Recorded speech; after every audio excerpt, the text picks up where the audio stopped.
Caros amigos do Legião da Santa Cruz, nós estamos aqui com a segunda aula sobre a história de Roma. Nós vimos na primeira aula um pouco sobre o contexto, fundação da cidade. E hoje falaremos sobre a primeira fase da história romana, qual seja a fase da monarquia. O estudo dessa fase conta com fontes históricas bem limitadas. O que nós temos, em sua maioria, são lendas que fazem menção a esse período. Essas lendas apontam unanimemente Rômulo como o primeiro rei de Roma. Nós sabemos, segundo a lenda, Rômulo é originário de uma família aristocrática de Alba Longa, Rômulo e Remo.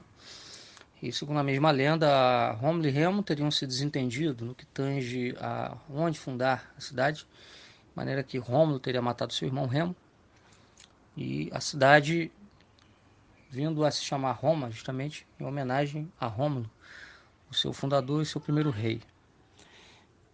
Bom, logo no início de Roma, há um evento que é marcante e que é muito importante para nós entendermos o espírito romano, que é a lenda do rapto das Sabinas, ou o evento do rapto das Sabinas. Bom, esse evento é explicável a partir do seguinte: Rômulo, quando foi para a região do Lácio, saindo de Alba Longa, levou com ele diversos refugiados. Certamente viviam em Alba Longa numa condição de servidão, de sujeição à elite da cidade de Alba Longa.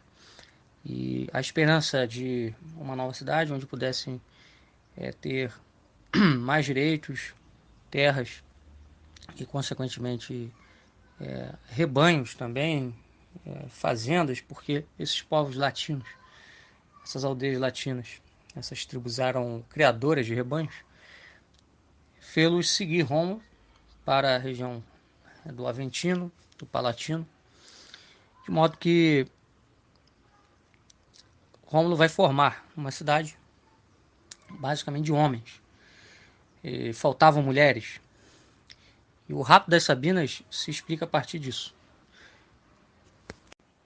Ocorre que a partir do século VII a.C., a cidade de Roma vai passar a ser governada pelos etruscos, que eram um povo já mais desenvolvido, vivia ao norte da Itália. Os etruscos já sabiam construir com pedra, eles tinham um alto desenvolvimento comercial, artesanal, marítimo, e em face do Lácio e de Roma serem uma região de trânsito a caravanas de comércio, que vinham do sul da Itália, onde havia colônias ali da chamada Magna Grécia, ou seja, colônias gregas. Os etruscos vão então buscar o domínio de Roma e vão conseguir, né? Então eles passaram a governar Roma de 616 a.C. e governaram até 509 a.C. Esse domínio etrusco sobre Roma trouxe muitos avanços civilizatórios, né, para Roma.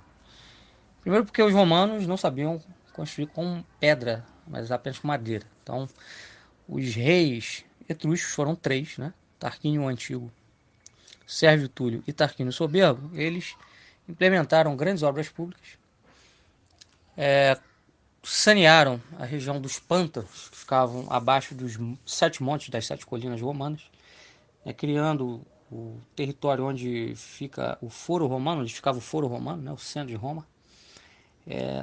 Construíram também um grande templo a Júpiter e construíram também a Cloaca Máxima, que é o esgoto de Roma. Ou seja, construíram um sistema urbano avançadíssimo em Roma. Ok? Sérvio Túlio, que foi o segundo rei etrusco e sexto rei de Roma, ele vai construir também uma muralha para proteger a cidade. Ok? E depois vai dividir a população em tribos urbanas e também tribos rurais, dividindo também a população com base na posse das suas riquezas, ou seja, cada grupo seria diferenciado em seus direitos e deveres de acordo com sua posição econômica. Os sabinos eram um povo que vivia ali na região também do Lácio e, segundo conta a lenda, ele organizou, Rômulo, um banquete para distrair os habitantes da tribo dos sabinos e, nesse meio tempo, raptou suas mulheres para torná-las esposas dos romanos. Então essa lenda assinala aí um processo de fusão, de mistura entre latinos e sabinos, que teriam se alternado no trono real nos primeiros tempos de Roma. Tanto que as tradições indicam que a primeira fase da monarquia romana teve 2 reis latinos e 2 reis sabinos, né? Rômulo, latino, e Túlio Hostílio, também latino. Numa, Pompílio e Anco Márcio, ambos de origem sabina. Então Rômulo é o fundador. Numa, Pompílio é quem vai organizar a religião de Roma, estabelecendo os cultos, os deuses que serão adorados. Depois, Túlio Hostílio, que é o terceiro rei, vai dominar a cidade de Alba Longa, dando início aí a um processo de expansão de Roma, dos domínios de Roma pela Itália. E Anco Márcio, o quarto rei, ele vai construir o Porto de Ostia, transformando Roma também num entreposto comercial. Ok? Nesse período monárquico, a economia romana era basicamente agropastoril. Em termos sociais, os patrícios, que eram os descendentes de Rômulo e daqueles refugiados que haviam por primeiro ocupado a cidade, compunham a elite de Roma, né? Daí o nome patrícios vem de pater, ou seja, os pais fundadores de Roma. Então, os filhos dos pais fundadores de Roma eram chamados de patrícios. Então, a questão do sangue em Roma era muito importante. Os patrícios tinham a posse das melhores terras, das maiores terras, e se reuniam em tribos, em torno da liderança de um mesmo chefe familiar, né, de um patriarca, que dirigia o culto religioso a um antepassado em comum e a um deus em comum. Ok? Então, as famílias patrícias se organizavam em torno de um patriarca que era também, além de chefe de família, o sacerdote. Sendo sacerdote, ele tinha também um poder jurídico. Tá? O patriarca em Roma ele podia, por exemplo, determinar a expulsão de um membro da família que perdia, por exemplo, o direito à herança. Ele tinha amplos poderes sobre a criadagem, sobre os filhos, sobre as mulheres e sobre os parentes, sobre a parentela. Os parentes mais pobres dos patrícios, né, eram descendentes de modo colateral desses pais fundadores de Roma, eram chamados de clientes. E eles não tinham terras, eram geralmente a criadagem do patriciado, viviam sob seu patrocínio, né, sob a sua proteção. Todo aquele que não fosse patrício, ou seja, todo aquele que não fosse descendente de forma direta ou colateral dos pais fundadores de Roma, era chamado de plebeu. Tá? Ou seja, alguém que não tinha uma família, né, uma linhagem familiar romana. Os patrícios se reuniam no Senado, Senatus, né, também uma palavra que dá origem a senil, era o conselho dos anciãos, o conselho dos mais velhos, onde esses chefes de famílias patrícias se reuniam para discutir leis. Okay? Então, no período monárquico, você tinha o rei, tinha o Senado. O último governo do período monárquico foi o governo de Tarquínio Soberbo. Foi Tarquínio quem criou a Cloaca Máxima, como nós estamos, e o Templo de Júpiter, na região do Foro Romano, região que foi saneada pelos etruscos com obras públicas variadas. Vejam, a história de Tarquínio é muito interessante, porque Tarquínio ele era etrusco, portanto ele não era nem patrício nem plebeu. Governava sobre as duas castas sociais.